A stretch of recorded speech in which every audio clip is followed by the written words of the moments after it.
and welcome back to Discover Your Personal Power, Hormones, Metabolism, and Midlife.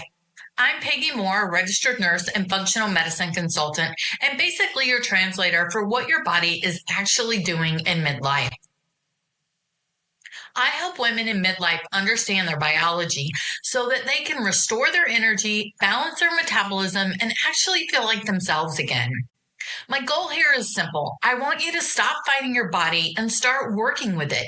No more second guessing, no more late night Googling rabbit holes when you should be calming your mind and getting ready for sleep.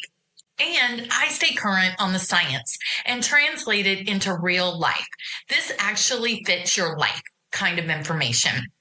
So let me ask you something.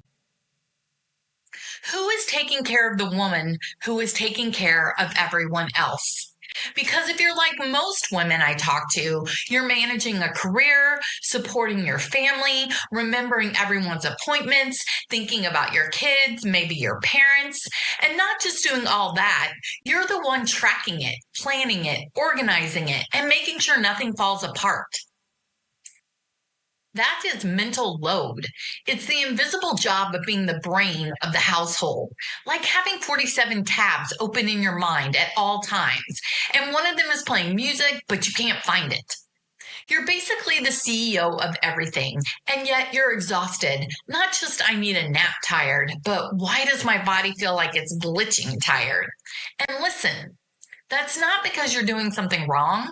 It's because your body is trying to keep up with life that doesn't have an intermission.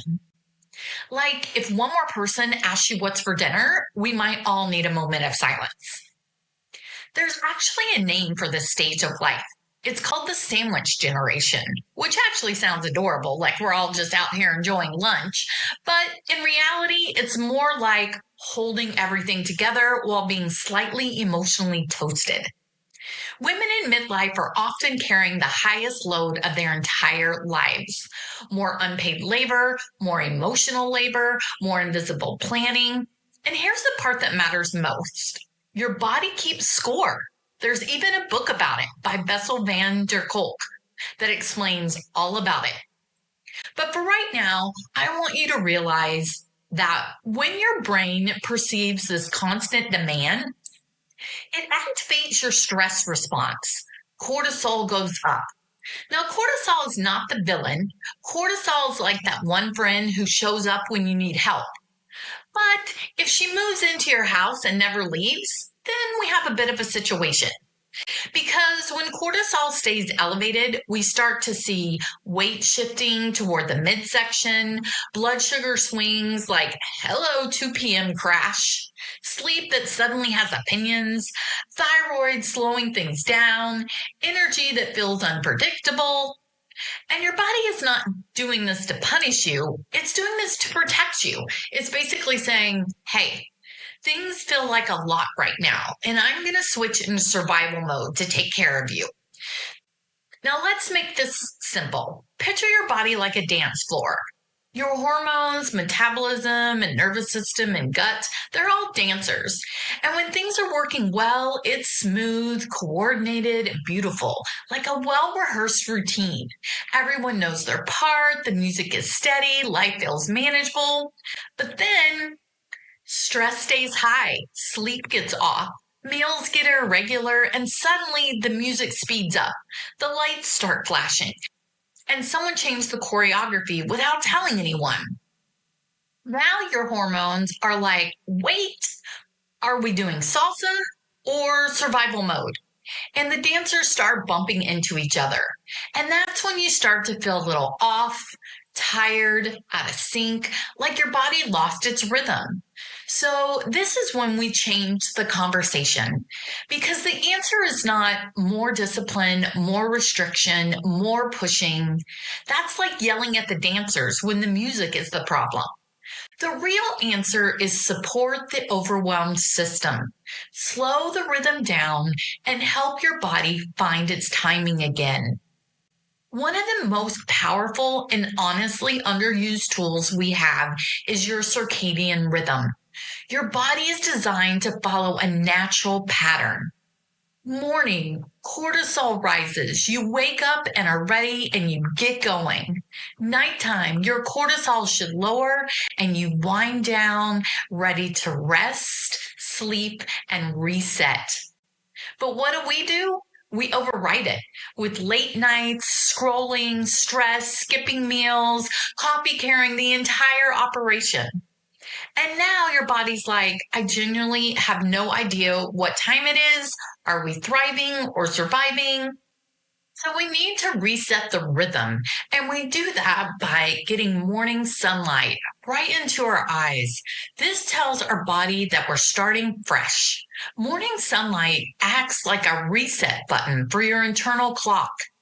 The light entering your eyes signals your brain, specifically in the middle of your brain, to set your circadian rhythm and help cortisol rise appropriately in the morning and tell your body when the day has started. That early light exposure also helps to time melatonin release later. So about 12 hours later, after morning light, your body naturally begins producing melatonin to help you feel sleepy at night. Next, some regular meals, stabilizing that blood sugar, keeping stable fuel for your body throughout the day creates a system that tells your body it's safe. I'm going to get the energy I need on a regular basis to help me fuel myself through the day. And then calm evenings. So allowing that cortisol to come down, that melatonin to kick in so that we can get a restful night. We're not forcing the dance, we're fixing the music. I want to offer you something simple but incredibly powerful. Something you can do this week. Honestly, you could even start tonight. A way to take care of the woman who takes care of everyone else. Tonight, I want you to close the tabs because right now your mind is holding in everything. The reminders, the responsibilities, the don't forgets, the quiet worries running in the background. And your brain was never meant to carry all that all night long. So instead, we're going to give it a place to land. We're going to create a moment, a ritual, a nighttime routine. And before bed, we're going to set the tone just slightly differently. Not rushed, not reactive, not one more thing to do, but an intentional kind of brain dump. We're going to place a notebook beside our bed, one that feels good to open, pick up a pen that you love. And yeah, it matters. This isn't just writing. This is actually a signal, a trigger to your body. We're allowed to put things down now. This is a ritual. It triggers your brain and your nervous system that it's time to close those tabs for the night and rest. Next, you're going to release what you're holding. Gently write down everything still open in your mind, anything you're trying to remember, anything you're worried you might forget. No organizing, no fixing, no judging, just transferring it out of your mind and onto the paper. Then close the loop. Pause, take a breath, and say quietly or just to yourself, this is safe here. I don't have to carry this tonight. Let that land, because for the first time all day, you're not holding everything together. Next, you can soften the room, turn out the lights, place one hand on your chest or your stomach, and take 4 slow, deep breaths. Inhale gently and exhale a little longer. Let your shoulders drop, let your body settle, and let your mind rest. This isn't one more thing to do. This is you stepping out of the role of holding everything together and stepping into being held. This is what I hope you heard today. If you've been feeling tired, overwhelmed, like your body changed overnight, hear this clearly. You're not broken. Your body is responding, and your body can come back into rhythm where you feel safe. Your body is adapting to cumulative stress signals, and when you calm those signals, everything starts to shift.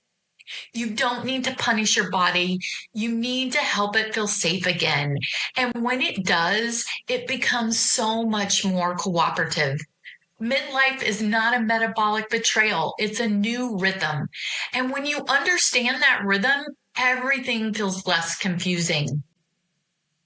If this episode helped you connect the dots between stress, sleep, hormones, and energy, hit the follow button and leave a comment and share this with a friend who needs to hear it. Because midlife women, we're not meant to do this alone. I'll see you in the next episode. This is Peggy Moore with Discover Your Personal Power Midlife Edition.